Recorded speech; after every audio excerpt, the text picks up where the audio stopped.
This lesson will cover quite a few Old Testament books. They're all, of course, minor prophets.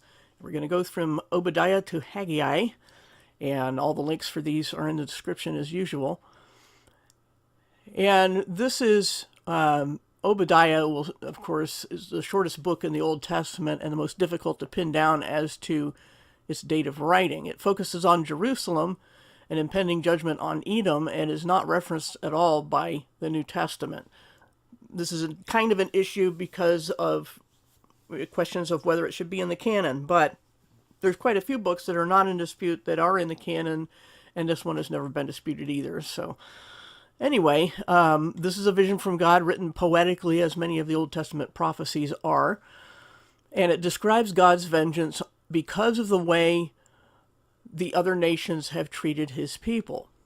Okay, so this is on other nations, and even though it's focused on Israel or Judah, all these, in most of these cases, these prophecies, God often starts with the other nations because they have to do with why Israel is being punished, but they deserve punishment themselves. So what God's pattern is to bring nations who deserve punishment anyway to punish Israel, and then he'll punish them. That's how he does it. So the people deserve it, what they're getting, even though, the nations that are coming against them are doing God's will. They have sins of their own to pay for. And God points out that even in this case, robbers will only take what they want and harvesters leave some produce behind, but Edom had made sure that not a scrap was left of the people of Judah. And they gloated over its demise and turned a blind eye to what others were doing to them as well. And because of this, as we can see down in verse 18, it says that God will not leave a scrap of them, of their people, the descendants of Esau. That's who Edom is. And that's pretty much it for Obadiah. If we understand that this is referring basically to Arabic people, what we consider today the Saudi Arabia area, God says that there will be none of that descent left when he's done with his judgment here, which, of course, hasn't been fulfilled yet. But now we move on to Jonah, which is easily more familiar to most people. He's a minor prophet, mentioned only in 2 Kings 14, but he is mentioned. And it isn't as much about the prophecy he was bringing as it was about Jonah himself. And the lesson we can learn from this incident concerning the thriving Assyrian city of Nineveh is the main point of the book. He was the only prophet sent to a heathen nation with a message of hope if they turn from their sins. Prophets have been sent to heathen nations before, but not with the possibility of turning, only with a message of doom. And the book starts right off with a blunt negative statement about Jonah's character. Instead of obeying God's command, to inform the Ninevites of their impending doom, he ran the other way. So once he boards a ship to Tarshish, God sends a violent storm, and the sailors eventually figure out that it's Jonah's fault that they were all about to die. So, as you can see down in verse 8, he confesses to what he says he told them before, but now I guess it matters and they're paying attention. And he finally offers to sacrifice himself so they won't die. So he's at last feeling some remorse for all this. It's his fault and he knows it. So they throw him into the sea, which immediately calmed down. So they took the hint and worshiped Jonah's God. So at least they had that going for them. And then down in 17, which really should be part of chapter 2, this is where the huge fish swallows him, which critics love to scoff at. But there are documented cases where others have survived similar circumstances, as noted in the commentary. So this isn't any reason to reject the narrative here. He was there for 3 days and 3 nights, which Jesus cited in Matthew 12:39-41 as how long he'd be in the heart of the earth. And that passage makes it clear that Jonah's account was not fiction, since the people of Nineveh will arise at the final judgment, as Jesus said, to condemn the generation that demanded his crucifixion. And keep in mind also, when it comes to debates and questions over how many days exactly Jesus was in the grave, how many nights, it makes it, the expression can be taken various ways, but here it seems to be very clear because he couldn't see day or night, but that's how long it was reckoned, but not from necessarily a certain day, like 3 days from now isn't the same as 3 days and 3 nights, which is 3 24-hour periods. So just something to keep in mind about that Jesus said that time is how long he would be in the heart of the earth. Anyway, chapter 2, while he's still in the fish, he prays to God and thanks him for saving him from drowning. I'm sure it wasn't a picnic in there, but he was grateful to be alive at all. Now, some teach he actually died and was resurrected because of verse 6, which says, he says, I went down to the very bottoms of the mountains, the gates of the netherworld banned me in forever, but you brought me up from the pit. So they take that as a death and resurrection. But yet, look at verse 7. It negates the claim. When my life was ebbing away, not had ebbed away, but was ebbing away, I called out to the Lord, and my prayer came to you, your holy temple. So he was near death, but he did not die, according to verse 7. Now we go on to chapter 3, and understandably, Jonah is ready to obey God now, and he announces to Nineveh that God has given the people 40 days to repent, which, unlike Israel, they did, for now. But as we see in chapter 4, this seriously ticked Jonah off because he was hoping for the demise of these enemies of Israel, which is why he ran away in the first place, because he knew God was merciful. And that's the lesson for us. We often hope to see wicked people get what's coming to them when we should be praying for them to repent and be saved, or we're really just saying that Jesus didn't die for them. We need to leave the judgments and wrath to God and not hope for that, even though we all do that all the time. It's just something that we all need to be reminded of. So Jonah basically says, I told you so, and actually whines that he wants to die because of God being merciful. He'd rather die than not see God wipe them out.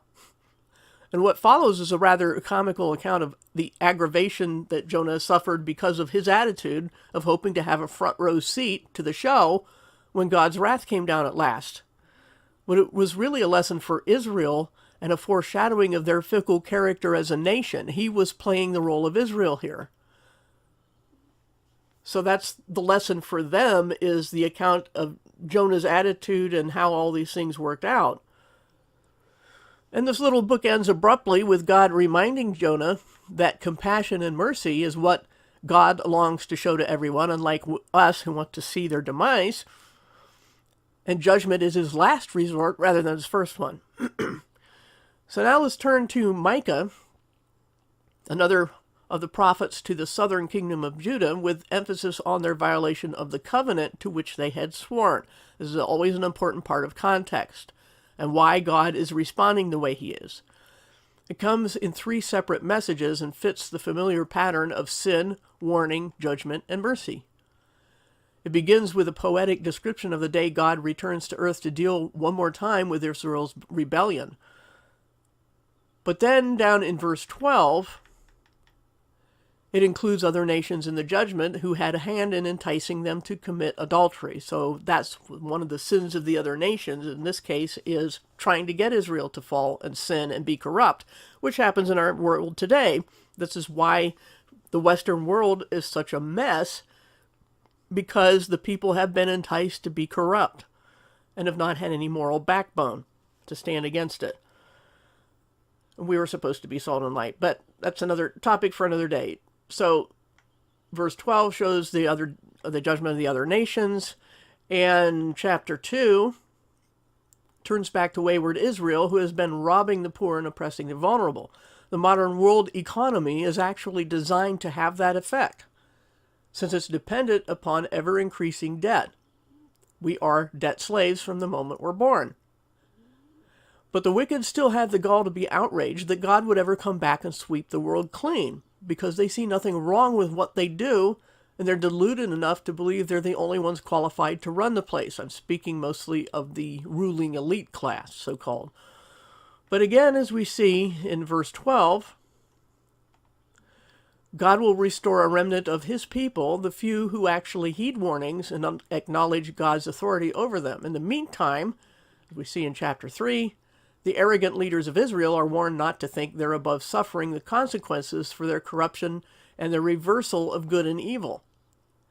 Now notice in verse 8 that Micah takes courage from God in spite of the message he was required to confront them with, as opposed to Jonah's attitude. Now chapter 4 turns to hope for the future millennial kingdom by description, and verse 3 there is that famous statement about turning swords into plowshares. So remember, we saw the other version of that, of turning plowshares into swords, in an earlier lesson. But this one is about the millennium, and it will be free of war, pestilence, disease, and crime. And then in chapter 5, let's see if I can get down to that. It's back to the need to repent before disaster strikes, but immediately in verse 2, we see a very familiar passage quoted in Matthew 2:6, when the wise men from the east visited Herod to inquire about the sign of the one prophesied here in Micah. It's a clear messianic prophecy, since it describes this one as having existed in the distant past, yet was still to come in the distant future. And the fact, of course, that the magi, or wise men from the east, knew this is just solidifying the argument that this is a messianic prophecy. They didn't come to look for Israel. They came to look, as the rabbis would say, they came to look for the Messiah. Rabbis over the years have claimed that since Jesus didn't fulfill this prophecy in the past, then he was not the Messiah. Yet they conveniently ignore or twist passages such as Isaiah 53, which speak also of the Messiah's mistreatment and death. The nation of Israel, as stated in verse 3, was to experience hardship until this birth took place, but as we see in hindsight, the restoration of Israel has been put on hold because they rejected him. And the rabbis, of course, refused to acknowledge that.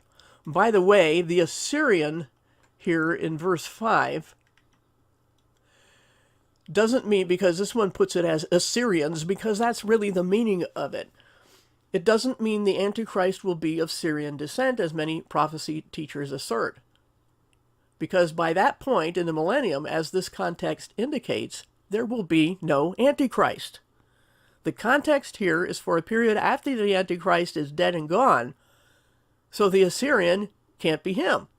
He's talking about the Assyrian nations who will be required to bring tribute to Israel during the millennium. Now verse 10 goes on to say that in that day, familiar phrase, God will do away with the need for armies and weapons, but that requires that he first of all purge all the wicked people from Israel. That's the sequence of events. And then we go down to chapter 6, which begins a legal grievance God has against them for how they've mistreated him in spite of how he's blessed them. And it's in that context that we see the familiar passage starting in verse 8, showing what God has always wanted from them: justice, faithfulness, and loyalty. But he can't ignore their rebellion or their victims forever. And chapter 7 is a lament over all of this.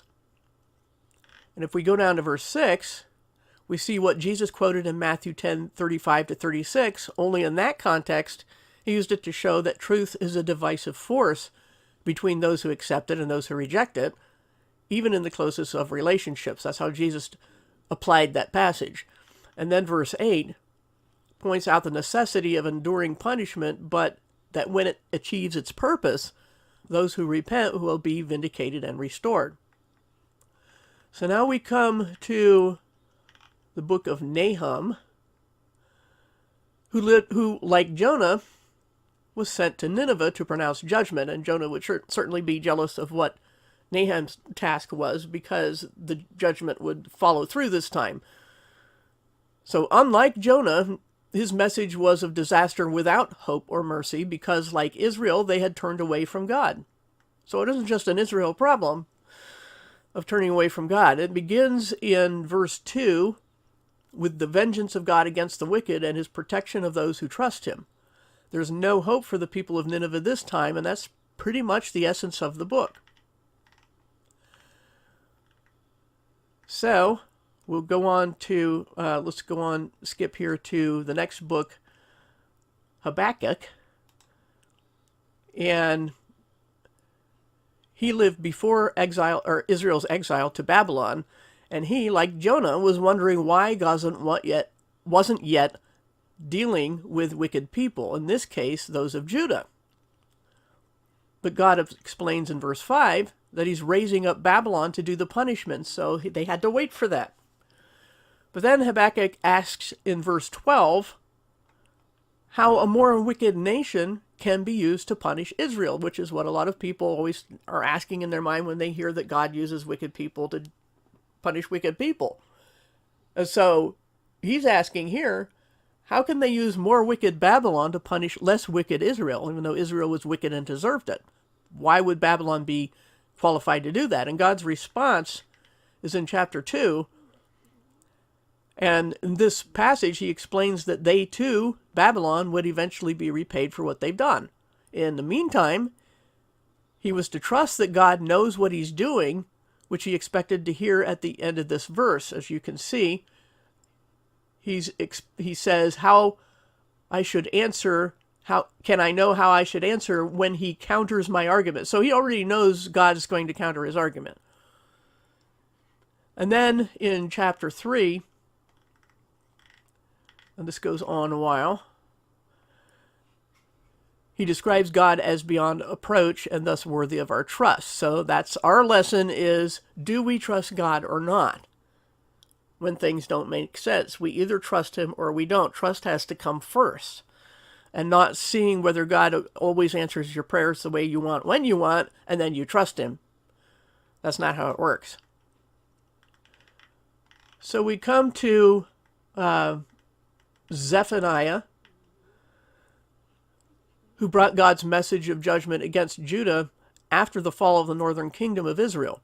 The people had obeyed King Josiah's reforms, but their hearts remained the same, so they quickly reverted to their idolatrous ways. And as the commentary points out, the whole book can be summed up by verse 7 here, which is, sit still and wait for God to act.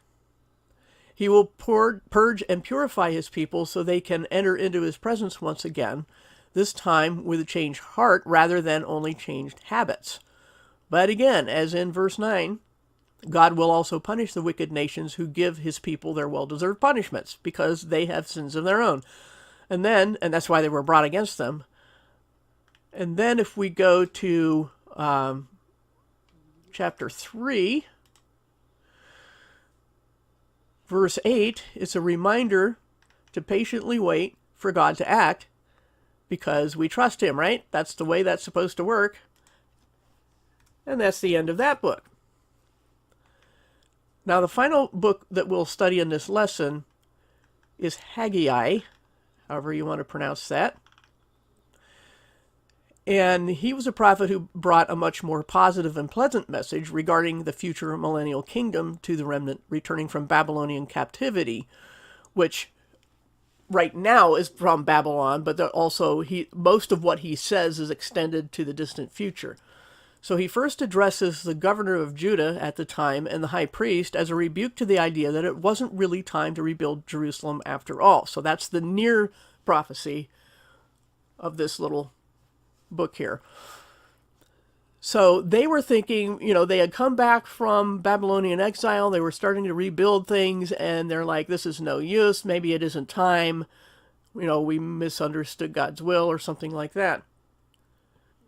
So they're being rebuked mildly so for thinking that because of things not going well and all that. And they had shifted their priorities is the problem from building the temple to building their own houses. They gave up on the mutual project that honored God and decided to honor themselves first instead. And we can all relate to verse 6 about earning wages that are kept in bags with holes in them. That's inflation, and is not just a problem in our time, but then they did not really have fiat currency, so to speak, and debt-based economy. But the point here for their application was that their money was just being wasted, not that it was being inflated away by the government. That wasn't the case then. But for us, that's exactly what it means. And then verse 12, the people's response begins, and so God blesses them for turning away from their lack of proper priorities. And then in chapter 2, God takes issue with the quality of materials they're using for the temple by asking if they think it comes close to the splendor of the original temple built by Solomon. But God will bless them anyway, as long as their hearts are right, because yet another more glorious temple was yet to come. That would begin during the millennium, and that's the far prophecy here, the far meaning or application. And then in verse 10, it turns to a matter of ritual purity that the people were ignoring, which had resulted in sparse harvests. But now that they were improving their attitude and actions, so also God would improve their harvests. And the book ends with a section starting in verse 20 about Zerubbabel, who would be raised up as a type and shadow of the future Messiah. And that's pretty much it for this book and this lesson. And next time we will finish our study of the Old Testament with the final 2 books.